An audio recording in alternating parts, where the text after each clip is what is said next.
Assalamualaikum warahmatullahi wabarakatuh. Saya di sini akan mereview materi tentang hak cipta yang ada pada Kode Etik Profesi, yaitu Undang-Undang Hak Cipta dan Perlindungan terhadap Program Komputer. Di dalamnya itu ada tinjauan umum Undang-Undang Hak Cipta Republik Indonesia. Sebelumnya, apa yang dimaksud dengan hak cipta? Hak cipta adalah hak eksklusif bagi pencipta atau penerima hak untuk mengumumkan atau memberikan izin dengan tidak mengurangi pembatasan-pembatasan menurut perundang-undangan yang berlaku.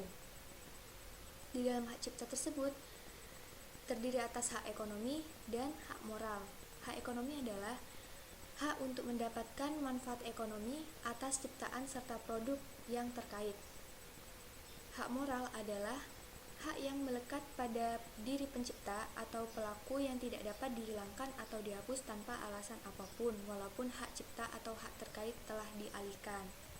Nah, selanjutnya ini ada 3 poin penting yang berkaitan dengan hak cipta. Yang pertama ada pencipta, kedua ciptaan, dan yang ketiga pemegang hak.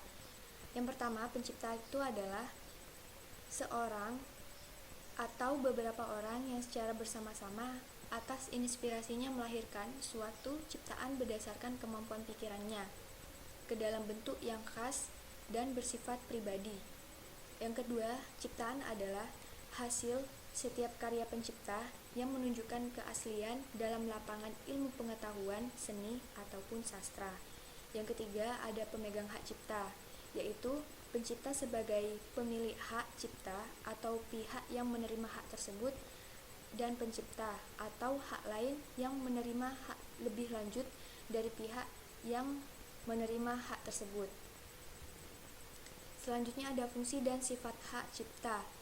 Nah, pada bagian tentang fungsi dan sifatnya, hak cipta ini dianggap sebagai benda bergerak, dan hak cipta dapat beralih atau dialihkan baik seluruhnya maupun sebagian karena pewarisan, perjanjian tertulis, atau sebab-sebab lain yang dibenarkan oleh peraturan perundang-undangan. Selanjutnya ada hak cipta atas ciptaan yang penciptanya tidak diketahui. Hak cipta atas ciptaan yang tidak diketahui penciptanya seperti karya peninggalan prasejarah, sejarah, benda budaya nasional lainnya, folklore, dan hasil kebudayaan rakyat yang menjadi milik bersama seperti cerita.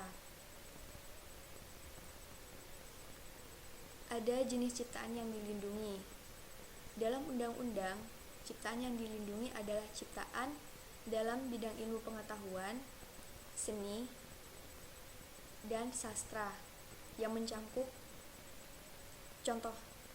contohnya pada bidang ilmu pengetahuan yaitu ada buku program komputer, seni yaitu contohnya lagu, dan sastra contohnya drama atau musikal, tari koreografi, wayang, dan lain-lain. Ada beberapa hal yang tidak memiliki hak cipta, yaitu diantaranya yang pertama, hasil rapat terbuka lembaga-lembaga negara, peraturan perundang-undangan, pidato kenegaraan atau pidato pejabat pemerintah, putusan pengadilan atau penetapan hakim, dan keputusan badan arbitris atau keputusan badan-badan sejenis lainnya. Yaitu ada masa berlaku hak ciptanya. Yang pertama, seumur hidup pencipta dan terus berlangsung hingga 50 tahun setelah penciptanya meninggal dunia, itu contohnya pada ciptaan buku. Yang kedua, 50 tahun sejak pertama kali diumumkan, contohnya ciptaan program komputer. Ada ketentuan pidananya bahwa yang dimaksud dengan hak eksklusif adalah hak yang semata-mata diperuntukkan bagi pemegangnya sehingga tidak ada pihak lain yang boleh memanfaatkan seperti mengumumkan atau memperbanyak hal tersebut tanpa izin pemegangnya.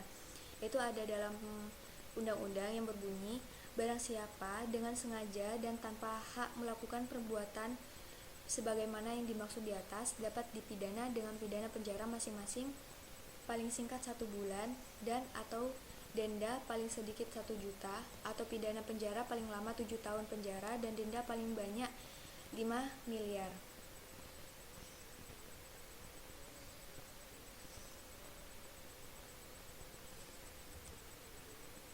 Yang selanjutnya ada salah satu pasal dari UU HC nomor 19 tahun 2002 yang berhubungan dengan perlindungan terhadap program-program komputer.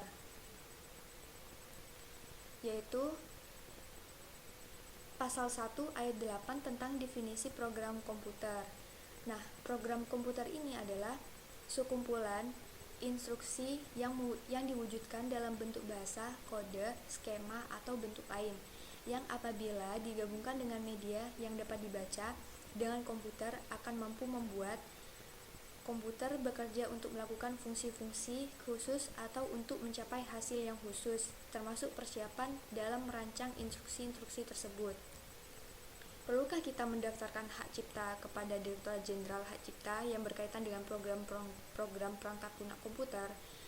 Nah, tentu kita perlu mendaftarkan program komputer ciptaan kita, terutama jika memang program-program tersebut dibuat dengan tujuan komersial, serta proaktif mendekati target pasar untuk mencegah maraknya pembajakan program tersebut.